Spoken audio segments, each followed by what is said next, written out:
السلام علیکم friends, welcome to کتاب نگری یوٹیوب چینل کتابوں کی نگری میں خوش آمدید۔ میں ہوں آپ کی ہوسٹ اقرا یاسین اور آج میں آپ کے لیے لے کر آئی ہوں تشا گوہر کے قلم سے تحریر کردہ ناول بس تھوڑی سی محبت کے ایپیسوڈ نمبر 16 کو لے کر۔ اس ایپیسوڈ کو سٹارٹ کرنے سے پہلے آپ جلدی سے کر لیجئے ہمارے چینل کو سبسکرائب، ویڈیو کو لائک اور کلک کر لیجئے بیل آئیکن کو۔ اب آتے ہیں ایپیسوڈ کی جانب۔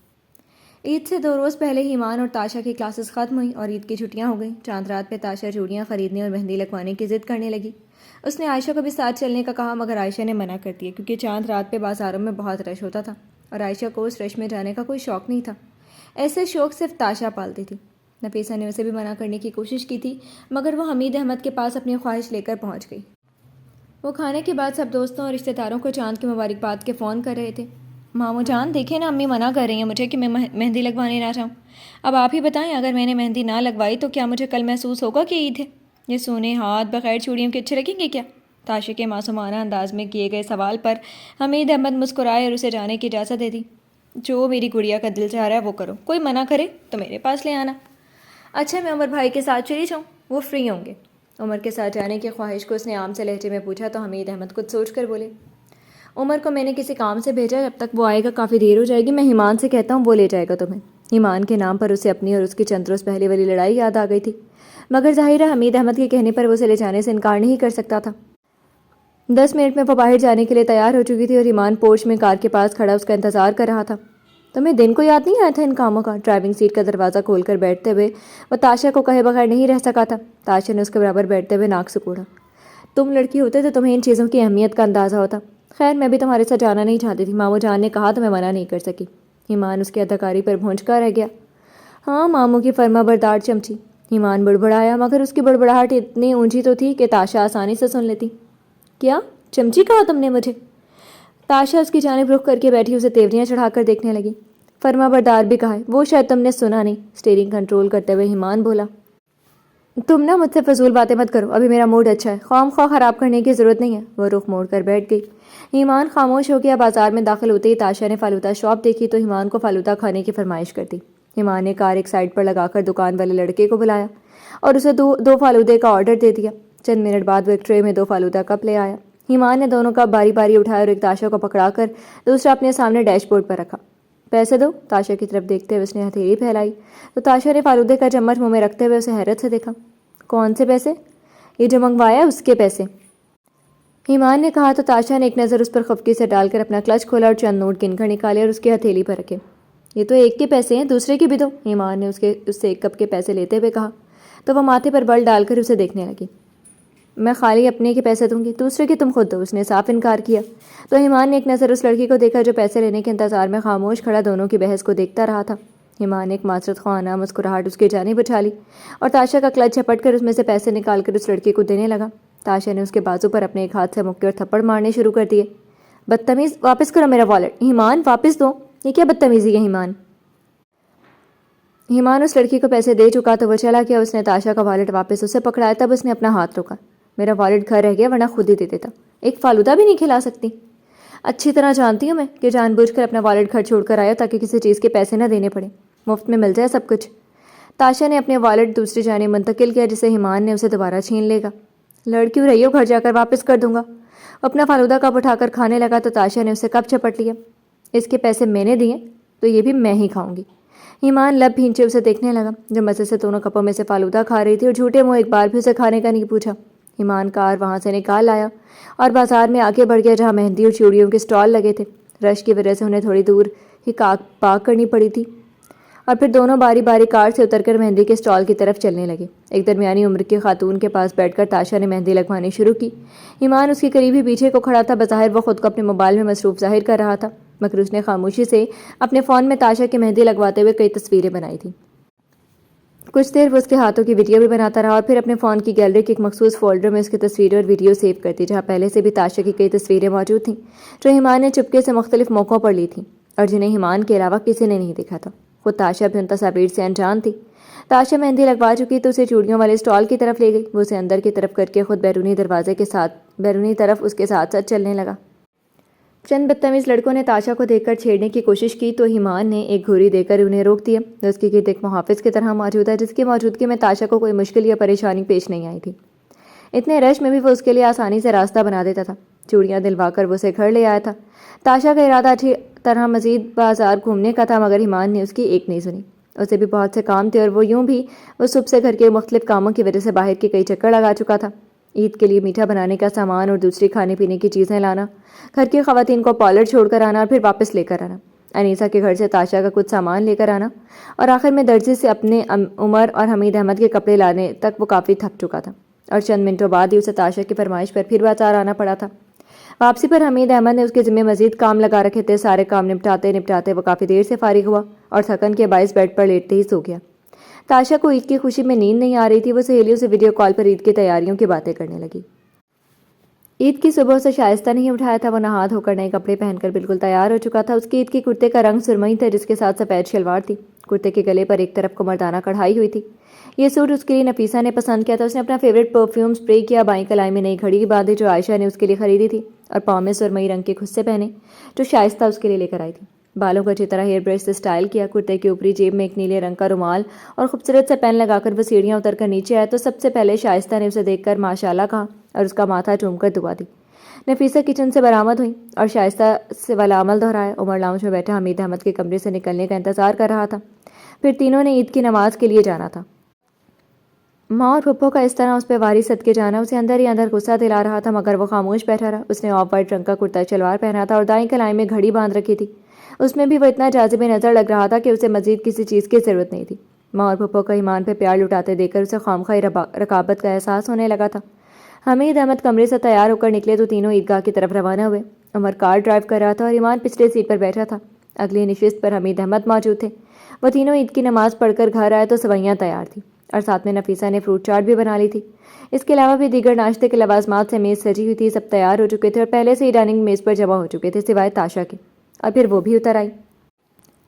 سرمئی رنگ کی قمیض اور پلازو زیب تن کیے، سیدھے بالوں کو نچلے کناروں سے رول کر کے اس نے ایک سائڈ پہ آنکھیں کو ڈال رکھے تھے۔ خوبصورت اور نفیس میک اپ کیے، نازک سی جیولری پہنے اور دونوں کلائیوں میں چھن چھن کرتی کانچ کی چوڑیاں پہنے وہ 5 انچ کی ہیل میں سہج سہج کر قدم اٹھاتی کسی ریاست کی شہزادی کی مانند سیڑھیاں اتر کر ڈائننگ تک آئی تھی۔ دوپٹہ ایک کندھے پر ڈالا تھا، مگر اس کا پلو ساری سیڑھیوں پر جھاڑو دیتا آ رہا تھا۔ سب سے پہلے اس نے حمید احمد کو عید مبارک کہا۔ عید مبارک مامو جان۔ وہ ان کے آگے جھکی تو انہوں نے اس کے سر پر ہاتھ پھیرا اور جیب سے سنہرے رنگ کا کڑکڑاتا نوٹ اس کی جانب بڑھایا۔ اس نے شکریہ کہہ کر نوٹ تھام لیا اور پھر اس کا رخ عمر کی جانب ہوا۔ اس نے آہستہ سے اسے بھی عید مبارک کہا۔ وہ اسے دیکھ کر مسکرایا اور اپنے والیٹ سے ہزار کے چند نوٹ نکال کر تاشا کی ہتھیلی پر رکھے۔ 2000 اسے عائشہ نے بھی دیے۔ سب سے عیدیاں وصول کر کے وہ ناشتے کے لیے کرسی گھسیٹ کر بیٹھ گئی۔ ایمان اسے سب سے عیدی وصول کرتے دیکھتا رہا۔ اس نے ایمان کو مکمل نظر انداز کیا تھا، مگر ایمان نے تاشا کی اس حرکت کا کوئی خاص رد عمل ظاہر نہیں کیا تھا۔ ناشتے کے بعد حمید احمد اٹھ کر چلے گئے تھے۔ ان کے دوستوں کے مبارکباد کے فون آ رہے تھے۔ ایمان عمر کے قریب کھسکا۔ بھیا میری عیدی؟ مسکراتے ہوئے ہتھیلی اس کے سامنے پھیلا کر وہ بہت مان اور دعوے سے بڑے بھائی سے عیدی مانگ رہا تھا۔ عمر نے آنکھیں چھوٹی کہ اسے بغور جانچتی نظروں سے دیکھا۔ تمہاری عمر میں عیدی دینے کے قابل تھا۔ اس نے جیب سے 1000 کا نوٹ نکال کر ایمان کے دیا، جس نے پورے دل سے مسکراتے ہوئے تھاما تھا اور نفاست سے طے کر کے جیب میں رکھا۔ بلا شبہ وہ اپنے بھائی سے محبت کرتا تھا، اس لیے اس کے طنز سمجھ نہیں پاتا تھا یا سمجھ کر بھی نظر انداز کر دیتا تھا۔ ناشتے سے فارغ ہو کر وہ نفیسہ کے کمرے میں پہنچا۔ وہ الماری سے کچھ نکال رہی تھی۔ تاشا ان کے بیڈ پر ٹیک لگا کر گھٹنے موڑے بیٹھی تھی اور موبائل میں مصروف تھی۔ پھپھو میری عیدی کب ملے گی؟ وہ یوں پوچھ رہا تھا جیسے اسے کہیں جانے کی جلدی ہو۔ یہ لو پھپھو کی جان۔ نفیسہ نے چند نوٹ اس کی مٹھی میں دبائے۔ ایمان نے تاشا کے سامنے وہ نوٹ کھول کر یوں جھاڑے جیسے ان کے کڑک پن کا اندازہ کر رہا ہوں۔ امی آپ اسے کیوں پیسے دے رہی ہیں؟ تاشا ایک دم فون ایک طرف رکھ کر سیدھی ہو کر بیٹھی۔ تم نے میرے پورے خاندان سے پیسے مانگے تھے، میں نے کچھ کہا؟ اس نے نوٹ طے کر کے جیب میں ڈالے۔ میں نے پیسے نہیں، عیدی مانگی تھی، اور وہ سارے روزگار والے ہیں۔ تمہیں شرم آنی چاہیے میری بے روزگار ماں سے پیسے مانگتے ہوئے۔ خود تو اپنے کھیسے میں اتنا مال جمع کر رکھا ہے، دوسرے کی ترقی سے کیوں جلتی ہو لالچی عورت؟ لالچی کس کو بولا؟ وہ بیڈ سے اتر کر کمر پر ہاتھ رکھ کر لڑاکا عورتوں کی طرف اس کے سامنے آ کھڑی ہوئی۔ پہلی لڑکی دیکھیے جو عورت کی بجائے لالچی کہنے پر غصہ کر رہی ہے۔ ایمان نے اس کا مذاق اڑایا۔ تاشا کی آنکھوں میں شعلے جھل اٹھے۔ اس سے پہلے کہ وہ ایمان کو کوئی کرارا جواب دیتی، ایمان نے اسے مطلع کیا۔ تمہارے پیچھے چھپکلی؟ تاشا نے سنتے ہی چینخ ماری اور اچھل کر دوسری طرف مڑی۔ نہیں ہے کہتے ساتھ ہی وہ باہر بھاگا تھا۔ نفیسہ ہنسنے لگی۔ تاشا نے وہیں پیر پٹکا اور ایمان وہاں سے نکل کر سیدھا عائشہ کے کمرے میں پہنچا۔ اپنے موبائل پر ہاسپٹل کی نوٹیفیکیشن دیکھ رہی تھی۔ اسے آتے دیکھ کر مسکرائی۔ پیاری بہن، ویسے آج تم واقعی بہت خوبصورت لگ رہی ہو، یا میری نظریں آج صرف خوبصورتی کو ہی دیکھ رہی ہیں؟ وہ مسکا لگاتے ہوئے اس کے بیڈ پر کوہنی کے بل نیم دراز ہوا تھا۔ مکھن لگانے کی ضرورت نہیں تھی، میں تمہیں ویسے ہی دے دیتی۔ اس نے اپنے پرس کی جانب ہاتھ بڑھایا۔ توبہ توبہ، کیسی بات کر دی یار تم نے، بھائی بہنوں کو مکھن نہیں لگاتے، بلکہ انہی کو تو مکھن نہیں لگاتے۔ اسی لمحے تاشا اس کے کمرے میں داخل ہوئی اور آتے ساتھ ہی سیدھا ایمان کے بازو پر دھپ لگائی۔ آئندہ تم نے اس قسم کا بےہودہ مذاق کیا تو پھر دیکھنا، انگلی اٹھا کر اسے دھمکی دیتے ہوئے بولی تھی۔ نہیں بھائی، ایک ہی چڑیل کو میں بار بار نہیں دیکھ سکتا۔ اس نے ہاتھ اٹھا کر گویا دور رہنے کا انتہا دیا تھا۔ کیا مطلب ہے تمہارا، میں چڑیل ہوں؟ آستین نے چڑھا کر ہاتھ کمر پر ٹکائے ہوئے اس کے قریب ہو کر بولی۔ میں نے کسی کا نام تو نہیں لیا، لیکن خود شناسی اچھی چیز ہے۔ وہ اوپر نیچے سر ہلاتے ہوئے یوں کہہ رہا تھا جیسے تاشا کی یہ عادت اسے بہت اچھی لگی ہو۔ تاشا نے اس پر وار کرنا چاہا، مگر وہ صورت سے اس کا وار خطا کرتا ہوا دوسری جانب ہو گیا۔ تاشا اس کی جانب گھومی۔ رک جاؤ تم دونوں، میرا ہی کمرہ ملتا ہے جنگ کا میدان بنانے کے لیے، نکلو باہر۔ اس سے پہلے کہ وہ پھر سے کوئی جنگ شروع کرتے، عائشہ نے دونوں کو کمرے سے باہر دھکیل کر دروازہ بند کر دیا۔ جب میری کمائی ہونے لگتی ہے، پتہ نہیں کہاں سے تجوری پہ ناک کی طرح آ کر بیٹھ جاتی ہے چڑیل۔ ایمان نے باہر نکل کر سیڑھیوں میں کھڑے کھڑے زیر لب بڑبڑا۔ اس کی آواز اتنی ہلکی نہیں تھی کہ تاشا سن نہ پاتی۔ وہ اسے کچھ بولنے والی تھی، مگر اسی اثنا میں فون کی گھنٹی بجی اور ایمان نے تیزی سے لاؤنج میں پہنچ کر فون کا ریسیور اٹھایا۔ ہیلو ایمان بیٹا، کیسے ہو؟ دوسری جانب شگفتہ تھی۔ جی السلام علیکم، ٹھیک ہوں خالہ، عید مبارک۔ وعلیکم السلام، خیر مبارک۔ اچھا آج تم لوگ گھر پہ ہو نا؟ ہم آ رہے ہیں، دن کا کھانا وہیں کھائیں گے۔ جی ہاں، گھر پر رہی ہیں ضرور۔ شگفتہ نے اپنے آنے کی اطلاع دے دی تھی اور ایمان کے لیے سرخ بتی جل اٹھی تھی۔ اس نے فوراً جا کر شائستہ کو شگفتہ کے فون کا بتایا، پھر اپنا باہر کا پلان بتا کر تھوڑی دیر بعد وہ دوستوں سے ملنے نکل گیا۔ عید کا دن تھا اور اکثر فیملیز باہر گھومنے نکلی ہوئی تھی۔ عمر نے حمید احمد کے سامنے ان دنوں میں آوارہ لڑکوں کا ایسا نقشہ کھینچا تھا کہ وہ اسے ایسے خاص دنوں میں دوستوں کے ساتھ گھومنے پھرنے سے منع کر دیتے تھے، البتہ گھر کے اندر رہ کر ملنے کی اجازت تھی۔ اس لیے وہ سائم کے گھر کا کہہ کر نکلا تھا، کون سا کسی نے اس کا پیچھا کرنا تھا۔ دوستوں کے ساتھ گھوم پھر کر وہ رات میں ہی گھر آیا تھا۔ امید تو یہی تھی کہ تب تک شگفتہ کی فیملی جا چکی ہوگی۔ السلام علیکم، وہ سلام کرتا اندر داخل ہوا۔ وعلیکم السلام، تمہاری خالہ پوچھ رہی تھی کہ ایمان کہاں ہے، جب مہمان آیا کریں تو کچھ دیر گھر میں ٹک جایا کرو، اس طرح کی حرکتیں بد تہذیبی میں شمار ہوتی ہیں۔ لاؤنج میں داخل ہوتے ہی حمید احمد سے سامنا ہو گیا تھا۔ ان کے ایک پرانے دوست ان سے ملنے آئے تھے اور وہ بھی ساتھ ہی بیٹھے تھے۔ ایمان نے دھیرے سے انہیں بھی سلام کیا۔ انہوں نے مسکرا کر اس کے سلام کا جواب دیا۔ وہ اپنے کمرے میں جانے کی بجائے ان کے ساتھ ہی بیٹھ گیا، مبادا حمید احمد پھر جھاڑ نہ پلا دیں۔ عمر سے تو آپ کی ملاقات ہوتی ہی رہتی ہے، یہ میرا چھوٹا بیٹا ہے ایمان احمد۔ حمید احمد نے اپنے دوست سے اس کا تعارف کروایا۔ انہوں نے مسکرا کر اسے دیکھا۔ ماشاء اللہ، آپ کے دونوں بیٹے ہی لاجواب ہیں، لیکن بہت روشن پیشانی ہے اس بچے کی۔ ان کے کمپلیمنٹ پر جہاں ایمان حیرت زدہ ہوا تھا، حمید احمد بھی ذرا چونکے تھے۔ آپ چہرہ شناسی کب سے کرنے لگے؟ حمید احمد کو اس بات پر بالکل بھی یقین نہیں آیا، کیونکہ جو حرکتیں ان کی نظر میں ایمان کرتا تھا وہ نام روشن کرنے والی تو ہرگز نہیں تھی۔ حمید صاحب، کچھ چیزوں کے لیے خاص علم کی ضرورت نہیں ہوتی، دل کی آنکھ سے نظر آ جاتی ہیں۔ آپ کا یہ لڑکا پارس ہے، جس چیز کو ہاتھ لگائے گا سونا بن جائے گی۔ وہ پھر بولے۔ ایمان ہولے سے شرما کر مسکرایا، اس کی تعریف جو ہو رہی تھی۔ شم صاحب، اتنا نہ چڑھائیں لڑکے کو، پہلے ہی نواب صاحب خود کو کوئی توپ چیز سمجھتے ہیں۔ آج دن کو ان کی سگی خالہ آئی تھی، عید کا موقع ہے، عزیز و اقارب سے ملنا ملانا چلتا ہے۔ دوستوں سے ملاقات کا بہانہ کر کے مہمانوں کی آمد سے پہلے ہی جناب رفو چکر ہو گئے۔ جانا اتنا ضروری تھا تو ان سے مل کر چلا جاتا، وہ بھی کیا سوچتی ہوں گی کہ یہ تربیت کی ہے ہم نے۔ اب انہیں کیا معلوم کہ ہمارے نواب صاحب اپنی مرضی کے مالک ہیں۔ حمید احمد اپنے دوست کے سامنے اس کی شان میں جو قصیدہ خوانی کی تھی وہ سنتے ہوئے ایمان نے شرمندگی سے سر جھکا لیا۔ شمسی صاحب کی تعریف نے جتنے اس کے دل میں خوشی کے بلبلے بنائے تھے، وہ سارے حمید احمد کے لفظوں کی دھاڑ نے چن چن کر پھاڑ دیے تھے۔ شمسی صاحب نے مسکرا کر اس کے جھکے ہوئے سر اور نظروں کو دیکھا۔ حمید صاحب، آپ کا بچہ بالغ اور سمجھدار ہے، اپنا اچھا اور برا سمجھ سکتا ہے، کچھ فیصلوں کا اختیار اسے بھی دیں۔ ماشاء اللہ، اب تو اچھا خاصا جوان ہے۔ پتہ نہیں ان کا جملہ حمید صاحب کی سمجھ میں آیا تھا یا نہیں، مگر ایمان ہلکا سا مسکرایا تھا۔ اس کی تعریف کر رہے تھے اسے بابا کے یہ دوست بہت اچھے لگے تھے۔ کہیں بات وغیرہ کی ہے اس کی؟ اب کی بار یہ جملہ انہوں نے خالصتاً حمید احمد سے مخاطب ہو کر کہا تھا۔ ابھی اس سے بڑے دو موجود ہیں، پہلے ان کی ہو جائے، انشاءاللہ اس کا بھی سوچیں گے۔ حمید احمد نے دوست کو مطمئن ہو کر جواب دیا تھا۔ بیٹا کوئی لڑکی ہے نظر میں؟ انہوں نے دوستانہ انداز میں بالکل اچانک ہی ایمان سے پوچھ لیا۔ وہ ایک دم گڑبڑا کر باری باری دونوں کی شکلیں دیکھنے لگا۔ شمسی صاحب، بچے کو کن چکروں میں لگا رہے ہیں آپ؟ ابھی تو پڑھائی مکمل کرے گا پھر کام، اس کے بعد لڑکی کی باری آئے گی، اور اسے فی الحال لڑکی پسند کرنے کی اجازت نہیں ہے۔ جب وقت آئے گا ہم خود سوٹیبل لڑکی ڈھونڈیں گے اس کے لیے جو ہماری بہو بننے کے قابل ہو۔ اس کے بھروسے رہے نا تو سارے خاندان میں جگہ سائی ہوگی۔ حمید احمد کے الفاظ اسے عمر کی زبان میں لگے تھے۔ حمید صاحب، ضروری نہیں ہوتا کہ جو ہم دیکھ رہے ہوں وہی سچ بھی ہو۔ بعض اوقات ہمیں سامنے کی چیزیں نظر نہیں آ رہی ہوتی، کیونکہ ہم وہ دیکھنے کی کوشش میں ہوتے ہیں جو پوشیدہ ہیں۔ بچے پر بھروسہ رکھیں، آپ کو مایوس نہیں کرے گا۔ شمسی صاحب اس کی مزید تعریف کرتے، مگر شاید حمید احمد کو اس کے مزید بگڑ جانے کا اندیشہ تھا، انہوں نے اسے وہاں سے اٹھانا ہی مناسب سمجھا۔ صبح جلدی اٹھ جانا، انیسہ کے گھر جانا، مطلب صاف تھا کہ اب تم جاؤ۔ اچھا انکل، بہت اچھا لگا آپ سے مل کر، اللہ نے چاہا تو پھر ملاقات ہوگی، اپنا خیال رکھیے گا اور مجھے دعاؤں میں یاد رکھیے گا۔ من سے مصافحہ کر کے اٹھایا۔ کبھی کبھار کسی کے چند الفاظ بھی دل کو کتنی تقویت دیتے ہیں، ایسے جیسے اچانک سے چلتے زخموں پر کسی نے ٹھنڈا ٹھنڈا مرہم لگا دیا ہو۔ وہ مسکراتے ہوئے خود کو آئینے میں دیکھنے لگا کہ اب واقعی وہ پارس تھا جیسے عمر کہتا تھا، اور جیسے اب بابا جان سمجھتے تھے۔ وہ ویسا کام چور، کاہل، نکما اور غیر ذمہ دار نہیں تھا، بلکہ جیسا شمسی صاحب نے کہا تھا وہ ویسا تھا، سمجھدار اور پارس۔ اسے اپنی صلاحیتوں پر شبہ نہیں تھا، مگر کبھی کبھار ہمارے ارد گرد کچھ اندیکھی ایسی دیواریں بن جاتی ہیں جو ہمارے قدم روک لیتی ہیں۔ جیسے عمر کے الفاظ ہمیشہ اس کی حوصلہ شکنی کرتے تھے، جیسے بابا جان اس کی حوصلہ افزائی نہیں کرتے تھے۔ وہ خود کو بہترین ثابت نہیں کر پاتا تھا اور شاید اس سے کچھ فرق بھی نہیں پڑتا، لیکن آج کسی کے الفاظ سن کر وہ خود کو بہتر ضرور ثابت کرنا چاہتا تھا۔